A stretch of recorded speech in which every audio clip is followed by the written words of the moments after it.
CMIA for their sponsorship, their support, and really starting to put together a great professional development program so that we can come together as a community, we can build off the successes we've had and continue to seek more successes.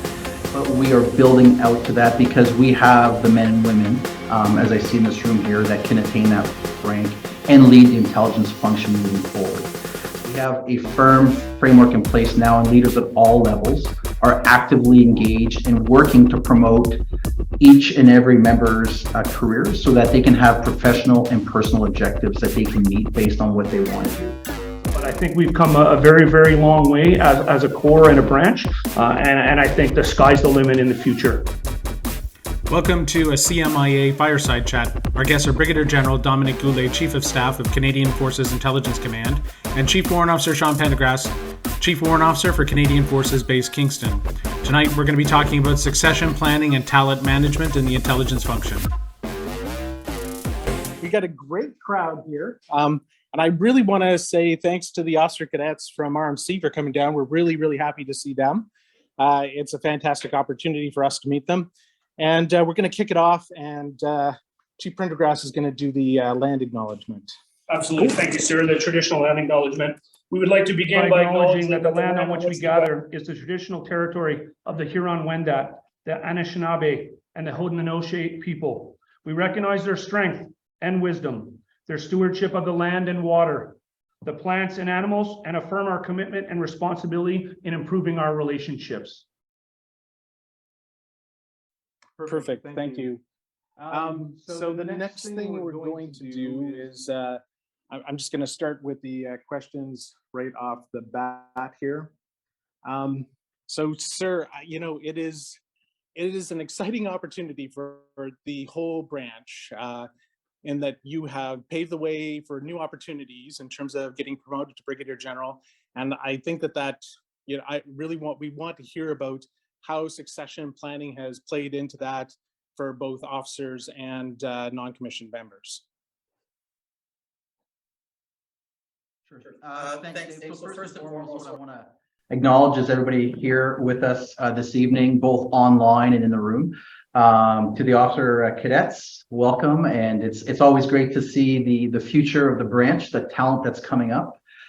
As us older individuals will eventually move on, and you'll be able to take up the baton, as well as old friends and friendly faces around the room. So it's fantastic to see everybody here tonight.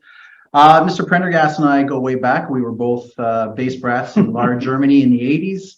Although I don't think we hung out, that's kind of our starting point. So we know each other from those days. Yes, sir. I do want to thank Dave, yourself, for being the lead on this, but also CMIA for their sponsorship, their support, and really starting to put together a great professional development program so that we can come together as a community, we can build off the successes we've had and continue to seek more successes. So Dave, back to your question about being a general officer, an int branch intelligence officer, general officer. I will say that the success that I've achieved is really based on the fabulous members that I've had as part of my teams my entire career. I can't think of any other successful leader that has not been supported by fantastic men and women that have enabled them to get on with the job. And I've been blessed my entire career to have that. I will say that the framework that's being put into place today, what we call the Intelligence Personnel Management Board, and the framework around that is deliberate, it is holistic, and it is succession planning our future to attain the rank of general officer. It does not mean that that is what everybody will become, and that is the ultimate goal, but we are building out to that because we have the men and women, as I see in this room here, that can attain that rank and lead the intelligence function moving forward.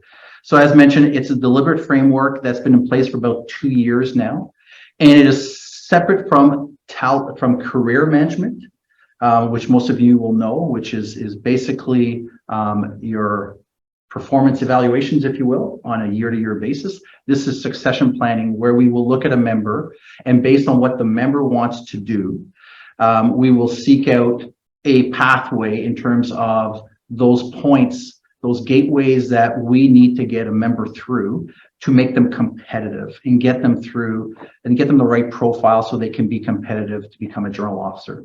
So as mentioned, it's been in the works now for about 2 years. A lot of it is due to the great work that my predecessor, Commodore Sharpen, who has since retired, has put into place.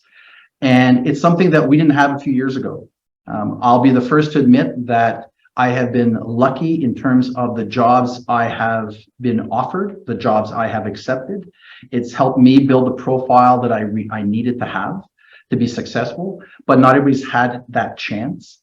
And in some cases, it's been more luck than a deliberate framework that we've had in place. We have a firm framework in place now, and leaders at all levels are actively engaged and working to promote each and every member's careers so that they can have professional and personal objectives that they can meet based on what they want to do.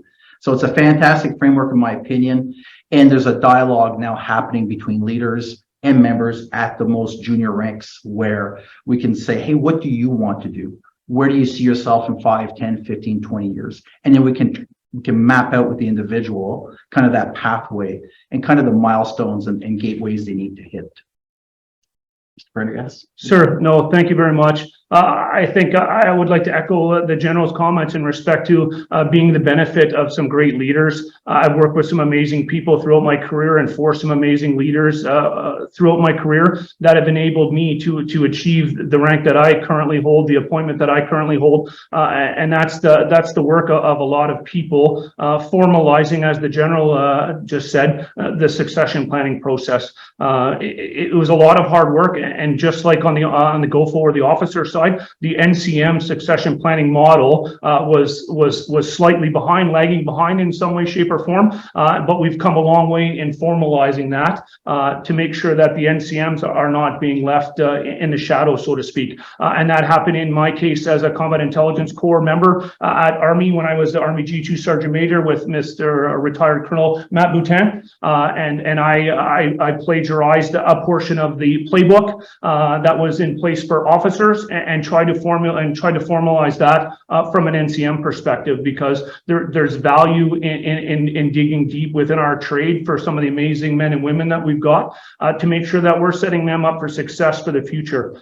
Some of the intelligence branch NCMs right now hold very, very senior jobs that previously were unattainable. When I first joined the branch many years ago, I don't think anybody thought as a intelligence operator that you could be a base chief, that you could be a formation Europe chief, that you could be in a key position. So those are all intelligence personnel in those very senior positions, even above the tier 5 type chief jobs that we've got within CFSMI, CIFJIC, and an organization like that. And that's the product of a lot of hard work that people did to open those doors. The formal process is there now. And I will tell you from my perspective, the files from an intelligence standpoint that are being sat at these boards are very strong, because we bring critical thinking, we bring analytical thinking, we bring verbal and written communication skills that very senior leaders in some cases haven't been subjected to throughout their careers, because intelligence to some is still a mystery, which is a shame in 2022. But I think we've come a very, very long way as a Corps and a branch,